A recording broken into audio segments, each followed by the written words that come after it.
ہم بڑے فخر سے ان کے ریسٹورنٹوں میں، ان کے ہوٹلوں میں داخل ہوتے ہیں، اور یہ اپنے لیے ہم نے اسٹیٹس سمبل بنایا ہوا ہے۔ میں یہاں سے جب گزرتا ہوں تو KFC کے اوپر ایک یہودی کی لگی ہوئی تصویر میرا کلیجہ چیرتی ہے۔ میں کہتا ہوں کبھی تو ہمارا مزاج یہ تھا، ہماری مائیں ہمیں کہانیاں سناتی تھی کہ باروں آئے دو انگریز، اگلے نالوں پچھلا تیز۔ اس سے مراد پاخانہ اور پیشاب تھا، اور آج ان کی تصویریں جو ہیں وہ ہمارے سروں کے اوپر لگی ہوئی ہیں۔ ہمیں تو یہ درس دیا گیا تھا، من لم یجد صدقہ فلیلعن الیہود، تمہارے پاس اگر صدقہ دینے کے لیے کچھ نہ ہو، یہودیوں پر لعنت کر دیا کرو، اللہ صدقے کا ثواب عطا فرما دیا کرے گا۔ لیکن آج ان کی تصویریں ہمارے سروں پہ لگی ہیں، اور ہم ان تصویروں کے سائے میں بیٹھ کے زندگی کا عیش مناتے ہیں، اور زندگی کی خوشیاں اور زندگی کی بہاریں حاصل کرتے ہیں۔ یہ افسوسناک خبر ہے آج ہماری جو حالت ہے آپ سب کے سامنے۔ اور یہ کمپنیاں کرتی کیا ہے؟ ایک طرف تو اسرائیل کو سپورٹ کرتی ہیں، دوسری طرف یہ اپنی زبردست تشہیر سے ہمارے معاشرے کے اندر بے حیائی کو فروغ دیتی ہیں، اور دن رات وہ اس میں لگی ہوئی ہیں۔ مختلف سیمینار، مختلف واکس اور جشن بہارہ کے نام سے، اس کے علاوہ بسنت میلہ اور میوزیکل پروگراموں کے نام سے یہ کمپنیاں ہم سے ہماری متاع حیات چھیننے کے لیے دن رات کوشش کر لی ہیں، اور یہ خطرناک قسم کی چال ہے، اور مسلمان اس کے اندر شکار ہو رہے ہیں۔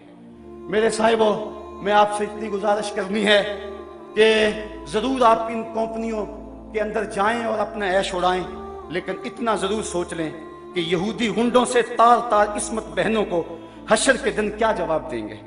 کبوتر کی طرح آنکھیں بند نہ کریں اور ان کی طاقتور تشہیر کے سامنے بے بس نہ نظر آئیں۔ سوچو تمہاری رقم کہاں جا رہی ہے۔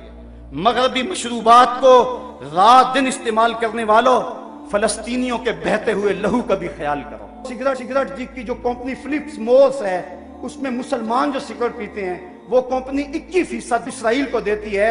اس طرح ایک دن کے اندر ایک اندازے کے مطابق 96 لاکھ ڈالر روزانہ ہم یہودیوں کے فنڈ میں جمع کرواتے ہیں۔ کبھی ہم نے سوچا ہم کیا کر رہے ہیں؟ کبھی ہم نے خیال کیا ہم کیا کر رہے ہیں؟ میکڈونلڈز میں قدم رکھتے ہوئے مسلمانوں کی نوچی جانے والی بوٹیوں کو کبھی بھول نہ جانا۔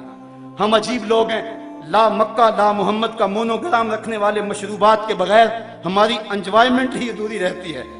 پے ایچ پینی ٹو سیف اسرائیل کا مخفف رکھنے والے مشروب کے بعد دل مانگے اور پر مجبور ہے۔ سوچیں ہم کیا کر رہے ہیں؟ کیا لکس، رکسونا اور لائف بوائے سے غسل نہ کریں تو صاف نہیں ہوں گے؟ سن سلک ہیڈ اینڈ شولڈر سے بال نہ دھوئیں تو کیا گنجے ہو جائیں گے؟ لپٹن اور بروک بانڈ کی چائے نہ پئیں تو زندہ نہ رہیں گے؟ فیئر اینڈ لولی اور پونڈز کریم استعمال نہ کریں تو کیا چہرے بگڑ جائیں گے؟ ووڈ لینڈ اور ایکشن کے جوتے نہ پہنیں تو کیا چل نہ سکیں گے؟ بس تھوڑا سا سوچنے کی ضرورت ہے۔ لمبی سے لمبی مسافت کا آغاز ایک قدم پہ ہوتا ہے۔ ہم سمجھتے ہیں کہ ہمارے کرنے سے کیا ہوگا، لیکن ہم نے پچھلے سے پچھلے سال تھوڑی سی حرکت کی تو اس قدر ان کو ہوش آ گئے، اور پھر اس پر ترا یہ کہ وہ ان مصنوعات کے اندر جو لپسٹکیں ہیں اور مختلف مشروبات کے اندر خنزیر کی چربی ڈال رہے ہیں۔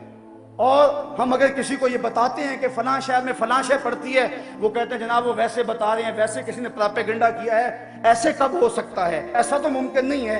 اگر کوئی پراپیگنڈا کر لے کہ یہ چوزوں کو بلڈ فلو ہے تو آپ لوگ ساری پولٹری کی صنعت کو تباہ کر دیتے، اور کوئی بندہ مرغی کھانے کو تیار نہیں ہوتا۔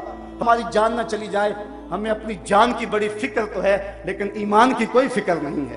اس وقت اب ہم بتائیں کہ میاں فلاں چیز میں فلاں شے پڑتی ہے، فلاں میں سور کے میدے کی چربی آتی ہے، فلاں چیز میں یہ ڈالا جاتا ہے، وہ کہتے ہیں یہ فرضی باتیں کر رہے ہیں۔ صاحبو، ہم غور کریں، بار بار غور کریں، اور اس حوالے کے ساتھ ہمیں محنت کرنی چاہیے۔ ایک تو ہمارا کام یہ کہ مغرب کی مصنوعات کا ممکنہ حد تک ہم بائیکاٹ کریں، وہ چیزیں جن کا متبادل یہاں موجود ہے وہی استعمال کریں۔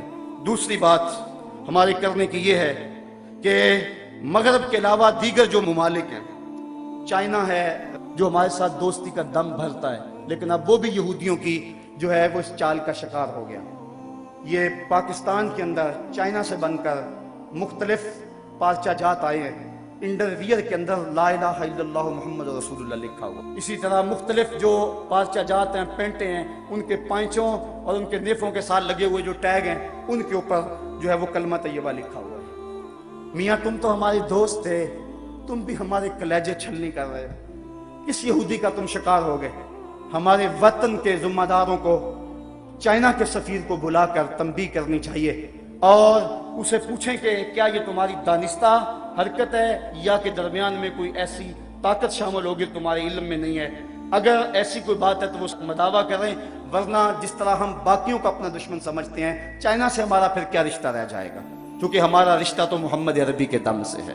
ہم تو دیکھنے اور سوچنے کے عادی ہی اسی انداز سے ہیں، ہم تو اسی آنکھ سے دیکھتے ہیں. اس کے علاوہ کوئی جتنا گہرا سے گہرا دوست کیوں نہ ہو، میرے اعلیٰ حضرت نے فرمایا اسے اپنے سے ایسے نکال دو جس طرح مکھن سے بال نکال دیا جاتا ہے. تو ہمارا ان سے بھی پھر کوئی تعلق اور رشتہ نہیں ہوگا. اسی طرح چائنا اور دیگر جتنے بھی ممالک ہیں ان کو بھی اپنا موقع پہنچایا جائے اور مغرب کی اس عیاری کو لوگوں کے سامنے رکھا جائے. مختلف ممالک کے اندر اپنی یادداشتیں بھیجتے رہنا چاہیے اور اس سلسلے کو کبھی بھی کم نہ ہونے دیا جائے. اقوام متحدہ اگرچہ غیر مؤثر ادارہ ہو گیا ہے تو ان کو بھی ہم ضرور جھنجھوڑتے رہیں. ہمارے جو اپنے حکمران ہیں یہ ایک الگ دکھڑا ہے، گلا وفائے جفا نما جو حرم کو اہل حرم سے ہے. کسی بت کدے میں بیان کروں تو صنم بھی کہہ دیں ہری ہری. یہ ہمارے 56-57 اسلامی ملکوں کے حکمران ہیں. پتہ نہیں ان کی غیرت کہاں سو گئی، پتہ نہیں ان کو کیسے چین کی نیند آ جاتی ہے. سب سے زیادہ یہ وہ لوگ ہیں کہ جن لوگوں سے قیامت کے دن باز پرس کی جائے گی. کیونکہ میں کہتا ہوں دو طبقے ہیں، ایک وہ طبقہ ہے جو بیچارہ بے بس ہے، کر کچھ نہیں سکتا، تڑپ رہا ہے لیکن بے بس ہے، اور دوسرا جو کر سکتا ہے وہ بے حس ہے. اس وقت بے بسی اور بے حسی کے درمیان جو ہے وہ مغرب دلیر سے دلیر تر ہوتا چلا جا رہا ہے. یہ حکمران سمجھ لیں کہ یہ 4 دن کی حکمرانی ہے، پھر اندھیری رات طاری ہونے والی ہے. اگر انہوں نے ناموس رسول